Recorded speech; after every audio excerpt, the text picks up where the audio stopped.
ẹ̀yin àgbàlagbà mo tó padà wá o ojú òní ti wà láṣẹ Elédùmarè. Oògùn tí mo fẹ́ filẹ̀ iṣẹ́ tí mo fẹ́ filẹ̀ ìwẹ̀ ọmọ yahoo ìwẹ̀ ọmọ yahoo tí wọ́n fi máa ń sanwó gidi fún wọn, ìwẹ̀ ọmọ yahoo tó fi ń gbawó tó dáa, ìwẹ̀ tó máa fi bọ́ lọ́wọ́ ayé tàbí ogun bàbá wà lẹ́yìn wọn, ogun ìyá wà lẹ́yìn wọn. Ìwẹ̀ ọmọ yahoo lélẹ́yìí tó rìn nínú ayé gan. Bẹ́ẹ̀ ni tí n bá fẹ́ ṣiṣẹ́ fún ọmọ yahoo kan, ìwẹ̀ eléyìí làkọ́kọ́ tí mo kọ́kọ́ máa ń ṣe fún wọn náà. Ẹ̀yin àgbàlagbà, ìwẹ̀ eléyìí ni mo kọ́kọ́ máa ń ṣe fún wọn náà. Fún ẹ̀yin tí ẹ fẹ́ pè mí tàbí ẹ̀yin tí ẹ fẹ́ WhatsApp mi, bá mi sọ̀rọ̀ ní WhatsApp number mi lélẹ́yìí 08104734120. Mo tún dúpẹ́ lọ́wọ́ ẹ̀yin tí ẹ ń share, ẹ ń like, ẹ ń subscribe.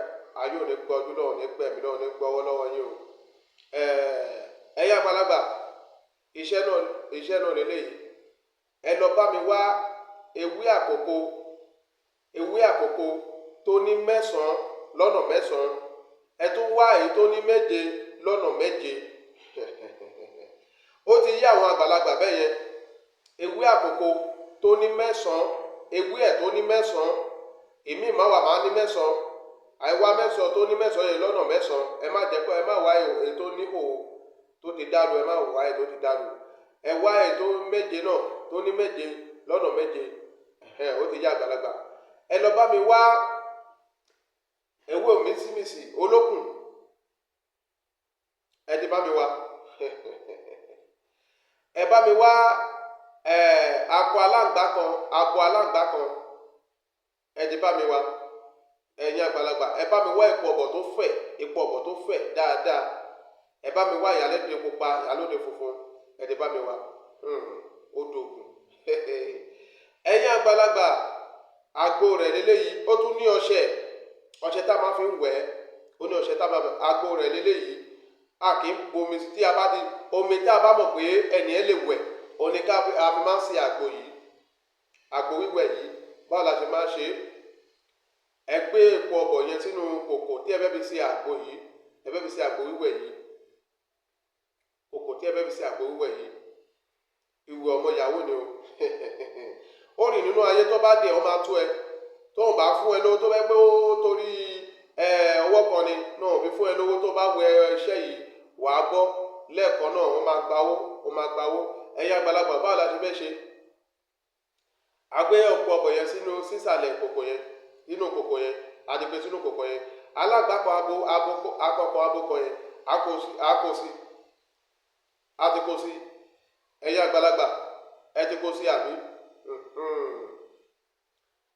Ẹ wá gbé ewé àkókò yìí 9 yìí, ẹ kó lé lórí.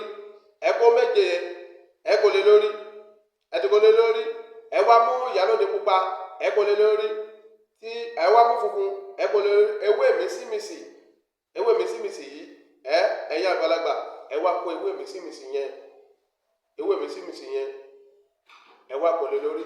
Ẹ sè lágbo. Ẹ sì ẹ jẹ́ kó jiná dáadáa. Ẹ má jẹ́ kí aláǹgbá yẹn kó sákò nínú ẹ o. Ó léwu mi ní parọ́ fún, ó léwu. Ẹ má jẹ́ kó sákò nínú ẹ. Ẹ wá kó lé lórí. Ẹ bá ti ké lé lórí, ẹ̀yin àgbàlagbà. Ọṣẹ bá ṣe máa ṣe ọṣẹ lélẹ́yìí. Ẹ má jẹ́ kí n filẹ̀. Ẹni tó bá nídìí iṣẹ́ yìí kó bá mi sọ̀rọ̀. Ó ní bí àwọn àgbo tó bá ti jiná, a kì í bomi tútù sí o. Ẹni tó bá nídìí iṣẹ́ yìí kó bá mi sọ̀rọ̀ lẹ́yìn kí n fún ní ọwọ́ ẹ̀tàn. Nọ́mbà mi lélẹ́yìí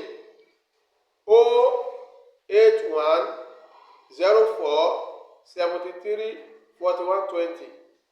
Tí ẹ bá nídìí iṣẹ́ yìí, ó ní bá ṣe máa ṣe, mo máa kọ́ yín bí ẹ máa ṣe ṣe ọṣẹ yẹn. Ọṣẹ tẹ́ máa fi wẹ̀ ẹ̀wẹ̀ yẹn. Mo máa kọ́ yín. Ẹ ń gbọ́ mi yé? Mo máa kọ́ yín.